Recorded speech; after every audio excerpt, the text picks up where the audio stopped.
How do you know if the sources you found are trustworthy? How do you know if the argument presented is valid? If you're not using a source your professor has explicitly okayed, there are several components you can check to determine a source's credibility. Let's talk about scholarly and peer-reviewed sources. This is the most common type of source you will use in your research papers. What is a scholarly source? Scholarly sources are books or articles written by experts or researchers of a subject in order to share their research and scholarly activities. This includes faculty at colleges and universities, doctors, and field researchers. And what does peer-reviewed mean? Scholarly sources are reviewed and evaluated for accuracy, credibility, and relevancy by other experts in the subject field. Authors are often asked to make changes and edit their work before it's accepted for publication. Now we have to think about what makes a work scholarly.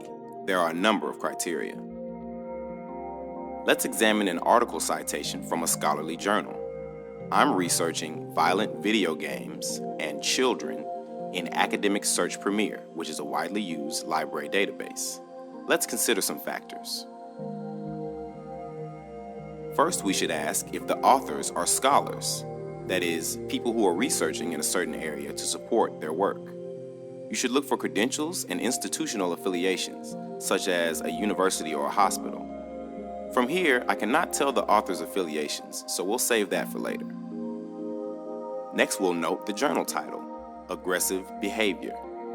If I'm not familiar with this particular journal, I could do a Google search of the title to find out if it's peer-reviewed. For a more reputable source, I could check out Ulrich's periodical directory to see if a publication is peer-reviewed. Ulrich's is a database available through Purdue University libraries.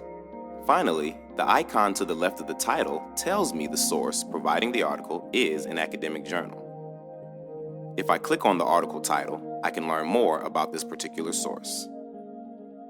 At the second page, I see much of the same citation information plus an abstract.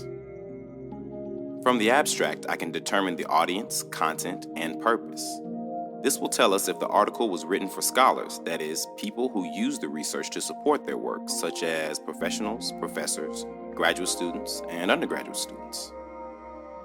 Look for language or jargon specific to that field of study in the abstract. Here we have the phrase active violent condition.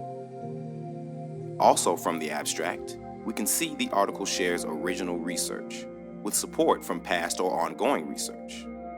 Finally, we can tell from the abstract that this article is scholarly because it was written to inform and educate, not to persuade or entertain. If I scroll to the bottom of the page, I can see the author affiliations. These authors are all faculty of social sciences. They are all scholars with institutional affiliation. If I'm still unsure that this article is scholarly, I can check the full-text PDF file to examine the quality of references listed at the end of the article. Based on my investigative work, I conclude that this article is scholarly.